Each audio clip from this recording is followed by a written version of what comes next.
So how do medications play a role in all this, and what are our opportunities there? To take us through this, we have CareOregon's very own Mariah Alford. Mariah's been with us here at CareOregon since 2013. She is a pharmacist graduate from OSU and did her PGY1 residency at the Oregon VA. So she'll never have to prove her bravery in any other way again. Please welcome Mariah Alford. Thanks. Thank you. Hi, everybody. So this doesn't really directly apply to sleep apnea, but I never want to miss an opportunity to talk about deprescribing medications. This is super important for pretty much everybody that's a member at CareOregon. I'll go through some of the risk factors for having overprescribing, and you'll see that most of that fits our membership to a T. So first of all, let's look at a medication list. From my perspective, this is missing something pretty obvious. Does anybody have any thoughts on what's missing here? Something I like to see next to every medication? Yeah. Why are they taking it? You're right, an indication, right? So we have a medication list. Most of us in here as clinicians can make pretty good guesses about what we think is wrong with this patient. And maybe why they're taking these medications, but we don't really know unless we ask the patient or do some chart digging maybe, if this isn't necessarily your patient that you see all the time. And I will also tell you, when patients don't know why they're taking medications, that's really not very empowering for them to be able to have discussions with you about whether or not the medication is working for the indication that they're supposed to be taking it for. So when prescribing, I always encourage prescribers to write an indication next to the medications that they're using for their patients. Okay, so this is 15 medications for this patient. So polypharmacy defined, I just listed some risk factors here, and this is what I was talking about CareOregon members kind of fitting this perfectly. So being a patient, obviously, but being over the age of 62, having some cognitive impairment or developmental disability, seeing multiple specialists, frailty, lack of PCP, an ongoing problem for our members, residing in a long-term care facility. All risks for having polypharmacy. So polypharmacy isn't actually defined by a particular number of medications. It's whether or not the medications that are being used have an indication and are not being used to treat the side effects of another medication. So that's like a cascade that leads to 30 plus medications on lists pretty quickly. So trying not to use medications to treat side effects of other medications. So deprescribing, defined, is just the planned process of reducing or stopping medications. There is no evidence to support that any particular number of meds on a medication list increase risk. So 15 medications might be perfect for this patient, but it may be overprescribing for a patient with a totally different set of circumstances. So it's not the number of meds, it's whether or not they're being used appropriately. So, and the goal of deprescribing is just to reduce medication burden and then to reduce harm from side effects and trying to improve patients' quality of life. So, identifying potentially inappropriate medications. There's a lot of different ways to do this. Stop-start criteria is something from NICE out of the UK. I think it's a little bit complicated. It's not my favorite, but I think it is worth reading. I tend to prefer Beer's criteria. I think they do a really nice job of presenting pretty succinct tables that help us understand risky medications. So we're gonna pay more attention to Beer's criteria today, just because I like it. So these are from the 2019 update. Yeah, so these are brand new, came out this year. This article is only about 6 pages long, includes a lot of really great tables, and gives us some great updates. So these two tables were my favorite, removals, things that they're no longer considering to be risky medications. This is particularly in the elderly, but most of it translates to patients at really any age. And then table 9 is things that they've added. And there's some pretty interesting ones on here this year that I wasn't actually aware of that we're going to rise to this level. So we're going to go through a couple of those. So Rivaroxaban, surprising, right? Pretty common to use DOACs now to treat patients who have DVT, PE, or AFib. So there's emerging evidence that increases the risk of serious bleeding in the elderly. So we're definitely trying to move away from Rivaroxaban use for particularly AFib in the elderly. Something you'll probably still see quite a bit of. This is pretty new. Tramadol is another one that I didn't realize was going to show up on this list. This is becoming pretty popular, right, with opioid epidemic happening, trying to move to maybe a lower potency opioid for people. But there is a risk of SIADH and hyponatremia here. So I think lab monitoring is in order actually for Tramadol, probably at least once a year. And then opioids plus gabapentin pregabalin. This is actually a new pet peeve of mine. This data came out in 2017. They did a great observational study up in Canada comparing patients that were on opioids plus NSAIDs to patients on opioids plus gabapentin or pregabalin, and showed a 50% increase in accidental overdose in patients that were on doses greater than 900 milligrams of gabapentin. And when you got above 1,800 milligrams a day, the risk more than doubled.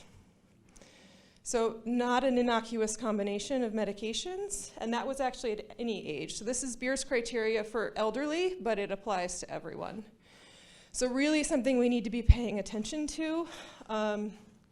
Gabapentin being a non-controlled substance, I think it's used pretty freely and like it's pretty safe, but we're actually increasing the risk pretty significantly for patients, especially if they're on concurrent opioids, which this patient was prescribed hydrocodone, Q80 PRN for pain, pretty common. Okay, so now we're ready to deprescribe. Maybe we have somebody that's on 3,600 milligrams a day of gabapentin plus their Norco, plus some cyclobenzaprine for we're not sure what, right? So this is a shared decision-making process. This isn't something that's going to go particularly well if you come to an appointment ready to remove gabapentin, say, from a patient's medication regimen, especially if they perceive that it's been working really well for them, right? So this is a shared process, and it's probably going to take a while. There's going to need to be a conversation about the risks versus benefits of ongoing prescribing, and then dose reduction and reducing harm via just dose reduction overall. So we want to focus those conversations on optimizing clinical outcomes and reducing harm. We always want to make sure that we're keeping in mind the patient's goals of care, what the provider or what their caregivers are also thinking about goals of care, because when patients get very symptomatic, that's going to also be very difficult for caregivers. So we want to make sure that we're including them in that conversation as well. Okay, so the other thing this patient was on was what we call a Z drug, so zolpidem, PRN for sleep, and also had some PRN clonazepam on there. Not sure why, right? We didn't have indications. But those two drugs, particularly in combination with a benzo or with a opioid, are pretty dangerous. In combination together, they're also dangerous. So what if that patient tells you they're not taking the clonazepam BID PRN, they're just taking it at night for sleep with their zolpidem? What do we do then? Probably time to have a discussion about what's effective for sleep, right? What kind of other sleep hygiene we're having. And we can also remind everyone that the Z drugs, the zolpidem, really doesn't work past about 4 weeks for most people. So what it does, develops dependency and then causes daytime sleepiness. So as we're talking about sleep apnea, central sleep apnea, particularly with opioids, all of these different conditions, all of these things medications play a role in that. And when medications are no longer helpful and they start to be harmful, that's when these conversations need to start with members and caregivers. And it's not about ripping them away. It's about slowly tapering these medications. Patients will have withdrawal.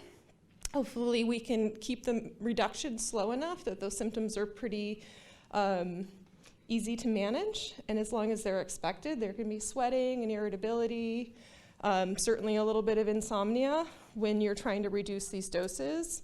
But the important part is to go slow and really listen to the patients, but keep the end goal in mind, which is safety, for these members.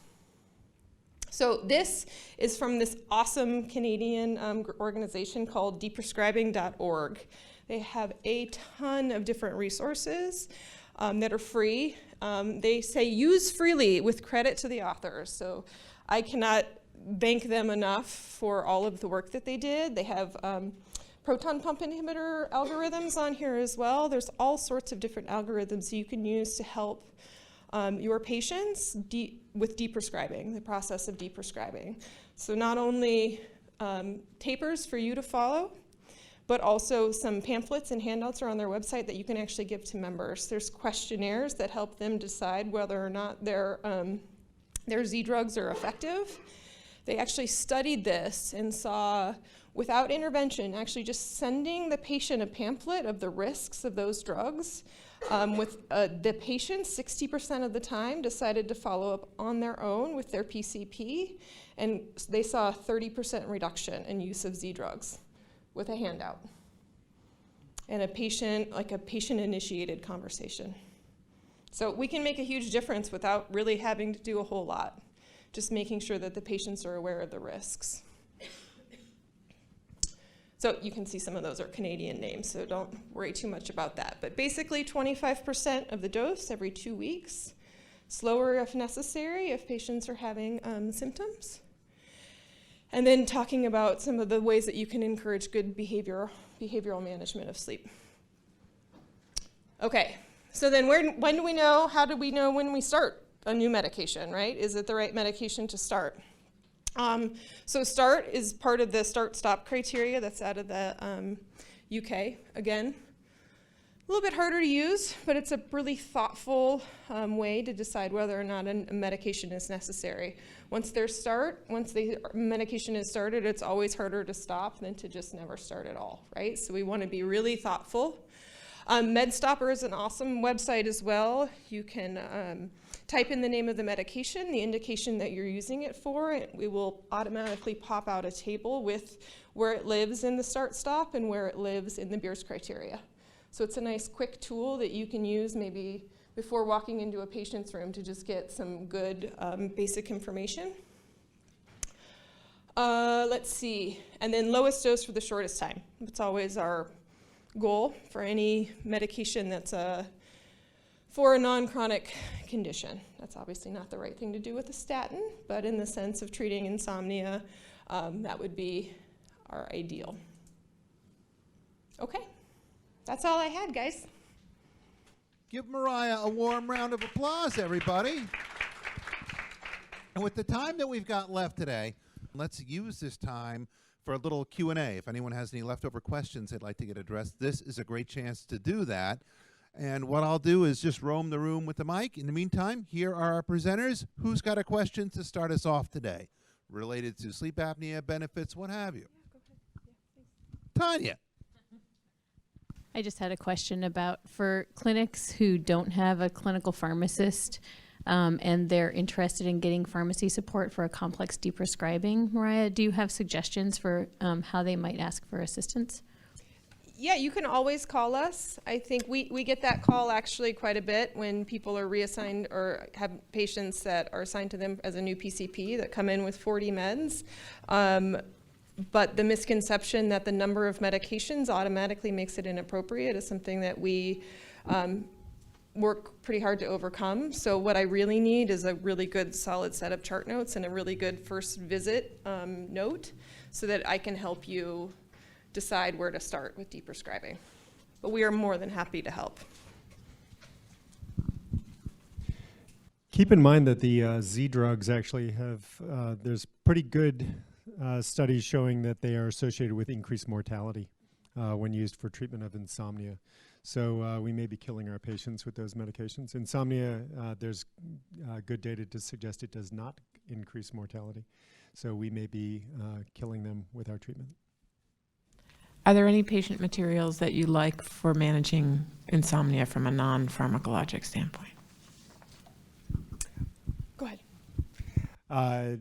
So you said, are there any materials for that? Yeah, like patient education materials around non-pharmacologic options that you use typically.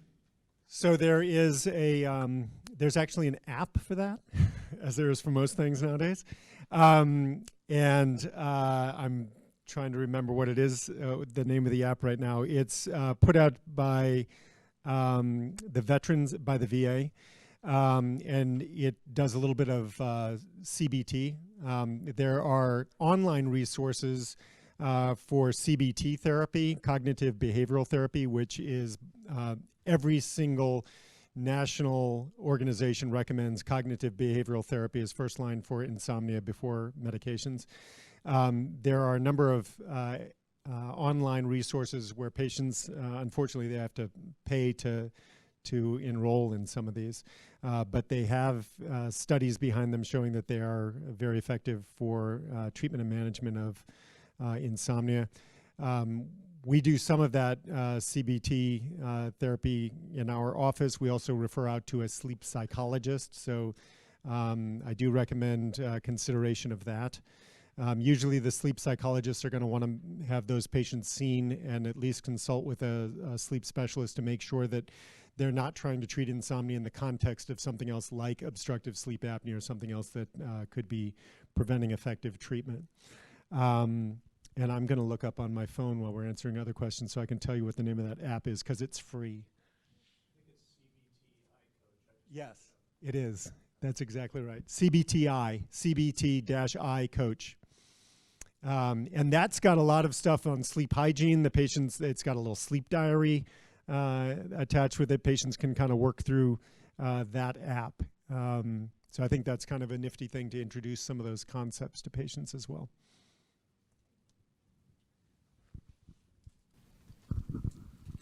What is the outcome on cardiovascular risk after treatment? Yeah, so the cardiovascular risk, again, is one of those things that increases dramatically with the severity of sleep apnea. And so studies have struggled in some studies to show a clear association with cardiovascular risk. And in part, that's because they were looking at all comers. Those that then substratify into more severe sleep apnea show a more clear association with increased cardiovascular risk. So there's very good information suggesting that treatment of sleep apnea helps to lower blood pressure and can help reduce the number of medications or the doses of medications that patients are on. There's good data to suggest that it reduces second heart attack. So when I say that, some of these studies have looked at enriched populations. In other words, if we want to show an effect, let's look at patients that have already had a heart attack, because we'll have to study fewer patients for a shorter period of time before a second event, as opposed to looking at wide patient populations. As you can imagine, there's so many other things going on with these patients in terms of other comorbidities that it's often hard to tease that stuff out. But I think there is good data to suggest that it reduces cardiovascular risk, reduces blood pressure, and also, I'm talking about treatment, and also some of those other things that we know are cardiovascular risks, like diabetes. It improves hemoglobin A1C. And so I think there's good data to suggest that it's helpful in those folks. There's good data to suggest that in people with congestive heart failure with Cheyne-Stokes respirations, that treating that helps to reduce mortality as well. And I can go into more about what Cheyne-Stokes is if that's of interest. But you mentioned that people about to go under bariatric surgery have to have a CPAP or a sleep study to determine how far past surgery do they need to be reevaluated? Yeah, so that gets into number one, do they feel like their symptoms are well controlled as they lose weight? That 10% weight reduction, which hopefully all of them will meet pretty easily, we can reevaluate them. Again, whether that means they need to get reevaluated in the sleep lab or we just make adjustments in that auto titration, as I said. If they have pretty severe sleep apnea, what we'll do is see them back and just lower the floor on that auto titration CPAP. So again, auto titrating CPAP, you can make that window of pressures as large or as narrow as you want. If you have a patient with really severe sleep apnea, you might have them on pressures of like 15 to 20. initially, and then as they're getting better, you might try dropping that down to 10 and seeing that 90% pressure. I talked about 90% of the time they're at this pressure or below, and you may find that that pressure is coming down and that they're requiring less pressure. And then sometimes you'll have patients that come in and want to be fully reevaluated, and you could get a home sleep test on those patients to see, you know, one of their goals was to improve their health, get rid of their other medications, and hopefully be rid of the CPAP. So I think at a certain point, it's reasonable, as you're seeing those pressures come down, if you get down and they're pegged at that lowest pressure, get that home sleep test. One thing about reevaluating patients who are on therapy, they need to be off of CPAP for a couple of nights. There is a carryover effect. So patients who are wearing CPAP chronically, if they stop using it for a night, their sleep apnea won't be that bad the first night after they stop it, maybe even the second night. By the third night, generally they're back to almost their pre-treatment level. So you got to be careful about that, about a patient just stopping it one night and getting studied the next day and showing that their sleep apnea looks a lot better. That could be due to some of that residual effects on the airway that have helped to keep the airway open. This is about your little postcard about the Bridges program. I have several questions about it. One, how long have you been doing it? And what have you seen as a result? And then I was thinking, would it be appropriate with your point about patients who may be reluctant or have anxiety, PTSD kind of thing? Would this be a place where they could come and just find out more about it before, as a way to get them used to the idea that, you know, sort of normalize what goes on with studies and then CPAP issues? Yeah, so we've been running the meetings for about 10 years, and it's the actual the only local CPAP support group in the Portland area. It is free and open to the public. The information's on the card. You can look at our website as well. But I feel like over the years, it's kind of evolved from more structured presentation and discussion after that to mostly discussion. Our attendance varies widely month to month. It's usually ran by myself or my lead sleep tech, but the patients that do attend benefit significantly, and we have a lot of regulars, you know, that learn something new every month that they come, and it would be a great place for those patients who, you know, do have a lot of questions. A lot of times we have the machine, we have a device down there, we have samples of masks, and the topic varies widely depending on the patients that are there and the questions that they have. And the nice thing that I have found over the years is that, you know, I know all about this stuff, and I can tell patients till I'm blue in the face, and I'm sure Dr. Bowerfind feels the same way, you know, but I don't actually use a machine. And so when you do have patients who are at home using the devices and offering suggestions to other patients who are struggling and can relay things that have helped them, it's extremely beneficial for those patients. So. It ought to be like AA, you know, I mean, there ought to be these support groups all over the city. I mean, it's a great program. Frankly, I forget to refer patients to it, but there are regulars who come and I think are a great motivation to talk to patients who are struggling, to let them know, you know, I was there before, and you can do this too. I think it's great for, as you said, demystifying and normalizing things for patients. You mentioned the overlap of comorbidities, especially diabetes and hypertension. I'm curious about depression and OSA. Can you maybe elucidate a bit more on that? Yeah, as with all these other things, there's a huge overlap there as well. The numbers on depression range somewhere upwards of, for patients who have obstructive sleep apnea and depression overlap. You know, depression's common and obstructive sleep apnea is very common, as I hope this is demonstrated. So there's going to be huge overlap between those. And we have seen patients with depression, anxiety. I mean, I'm a real advocate for all this stuff. I think that treatment of sleep disorders and sleep apnea cures everything. So, I mean, I've seen really dramatic effects on that and improvements in depression. Often with depression, as you know, one of the cardinal symptoms of depression is daytime sleepiness or insomnia. So right there, you've got a lot of questions about, whether those things overlap. And so I think it's really important in those patients to then be asking them, do you snore? These other questions. And if you see that depression with maybe some hypertension and you look in their mouth, as I've said to someone earlier tonight or today, the evaluating for sleep apnea, it's like one visit and maybe a sleep study. And if you've got it, I think we can really potentially change your life. If you don't, fine. At least we evaluated for that, and we can stop talking about it and move on to more aggressive investigation of this other problem, whether it's depression or insomnia or whatever else it is. But it's that one intervention or that one study to really define the problem, and it can have, as we've heard about, a tremendous impact on the rest of their life.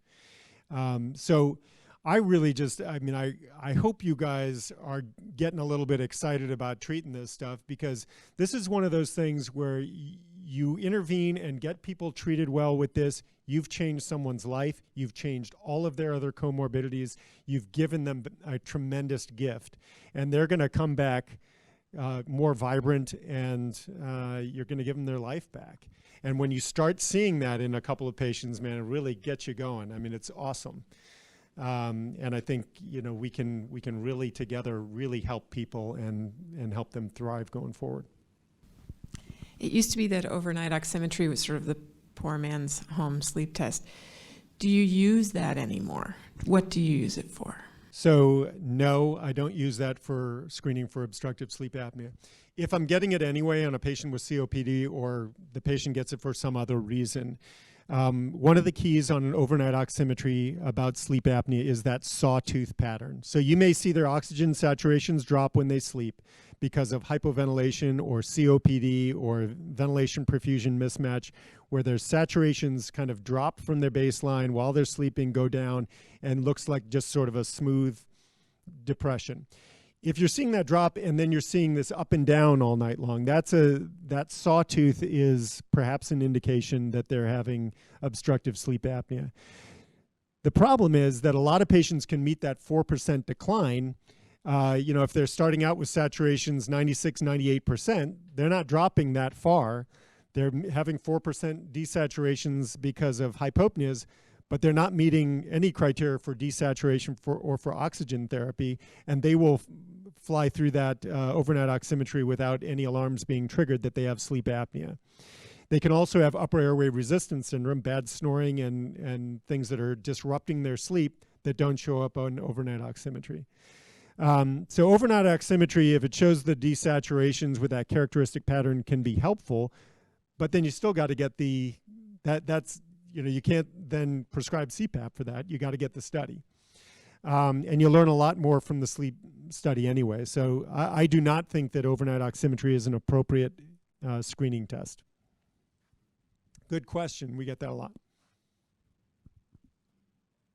Please give these 4 wonderful individuals one last huge appreciative round of applause. They have been phenomenally generous with their time, not just today, but in putting all this together in the weeks and months prior. They've done a phenomenal job, and we want to make sure to thank all of you for coming. If there's anybody who's got interest in exploring this idea of becoming a clinic champion on this topic and putting some connective tissue together here with Oregon Clinics, Bill's got some thoughts. One more thing. I'm listening to a book on tape right now called Why We Sleep by Matthew Walker. He's a psychologist from Berkeley, and you may have seen him on TED Talks and so forth. It's called Why We Sleep, Matthew Walker. I have that Libby app, so I just downloaded it for free from the Multnomah County Library. It's an awesome book. It's incredible education about sleep and all of that. The other one is The Promise of Sleep, is another book that's incredible If you're interested, and William Dement is the author of that. He's one of the godfathers of sleep medicine. But if you are interested in sleep, if while you're driving to work or other things, if you want to listen to those on tape, those are great books to give you some background and a lot of interesting information to share with your patients. So sorry to interrupt. But, No, not at all. But I hope we've piqued your interest on this. And if a few of you want to get more energized, those are great resources. Quick preview of a couple of the topics that you will be seeing at our future MEDS Ed. You'll be getting invitations on these when we get dates and presenters firmed up, but these are two of the next topics that we're planning to tackle. I think that's just about it. Again, we're really excited that you chose to join us here today. I think we'll all be putting our heads on the pillow with a little different perception tonight. I know I will. Thanks for coming today, everybody. Have a wonderful weekend. We'll see you soon.